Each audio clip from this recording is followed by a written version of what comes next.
Hey guys, welcome back to another video. Once again, we will be exploring true horror stories taken directly from various Reddit pages. For those who are new to the channel, I will be adding software to my voice to make it a little scarier, so don't be confused when I sound a little different. If you guys enjoy the video, be sure to subscribe, it really does help the channel grow. Without further ado, let's get started. I didn't realize my girlfriend was telling me the literal truth when she told me her secret. I had been dating Mary for about 2 months when she told me about the marble. We had already exchanged the L word. At least she had. She said she loved me, that she wanted to be with me forever, that she wanted nothing more than to spend every night of her life with me, in my arms. I couldn't say it back to her, because obviously, how could I? She had never actually spent a whole night with me. How could I say I love you to a woman who desperately rushed out of the door after a few hours with me? Oh, we slept together. There was no problem in that department. The most amazing sex of our lives, we murmured to each other, our limbs and hair intertwined. Then, as we would get drowsy and heavy, she'd jerk up, frantic, her jade green eyes wide open in terror, start pulling on her clothes.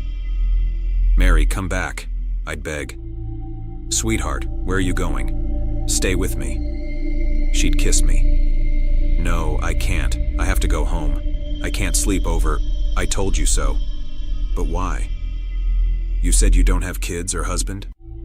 I couldn't help the note of suspicion in my voice. "I swear I don't."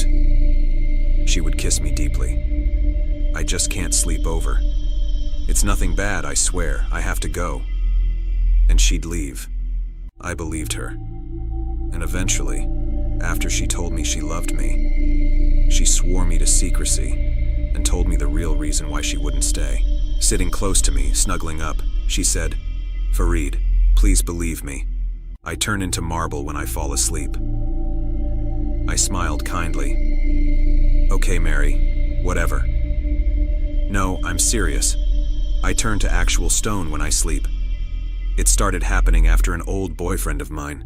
She paused for a moment and swallowed hard. "Tried to assault me while I was asleep. I fought down the shocking rage which flamed inside me. I drew her closer to me, kissed her, and asked, 'What do you mean, my love?'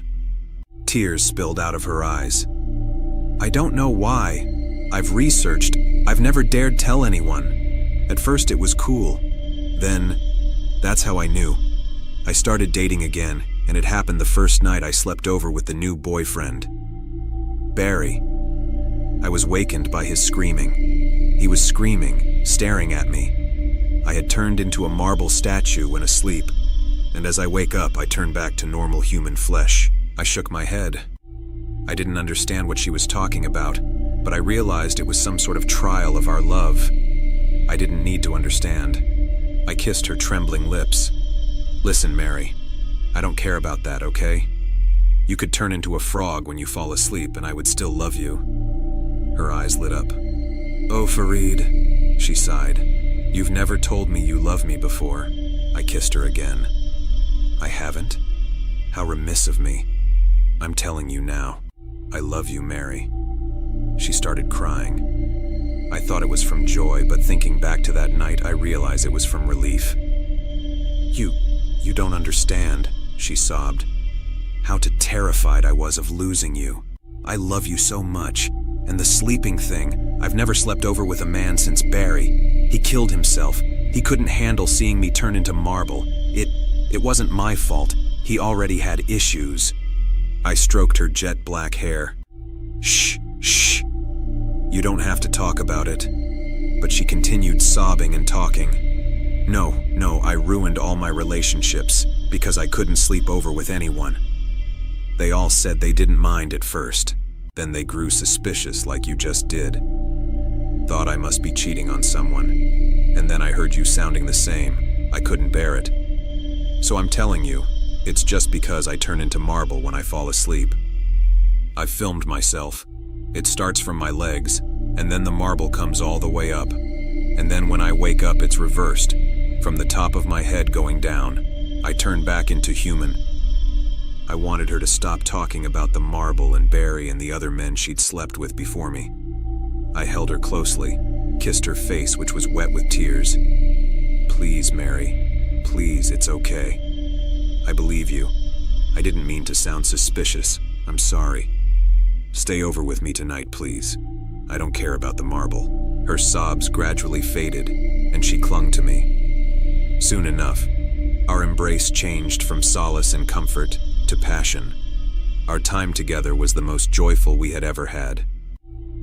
The burden of confession off Mary's shoulders, she abandoned herself to pleasure like I have never seen in a woman, and probably never will again. It was around midnight, I think, that we fell asleep, entangled in each other. I jerked awake only a short while after, conscious of a heavy coldness pressing against my skin, my neck. Something stone cold was against me, digging into my flesh. My right arm and leg seemed to be caged in something cold. I reached out with my free arm and switched on the bedside light, confused and groggy. And then, in the harsh electric light, I saw a statue of a woman lying next to me, in white marble veined with jade green and jet black, her stone arms and legs interlaced with mine. I gave a cry of terror, frantically trying to free my captive arm and leg. At the sound, the marble seemed to shiver, and flush of human color started from the top of her head. I was trying to prise myself free, and just as I succeeded in pulling away and pushing her off, her eyes opened. I pushed her off the bed as I jumped backwards. She fell to the ground, and I heard her cry out, and a loud shattering sound, then silence. "Mary," I quavered, and slowly I went around to her side. There she was, lying in 2 marble pieces broken on the ground. Only her head was of human flesh, her black hair spread back, her jade-green eyes wide open staring at me in agony, her lips open in her last cry.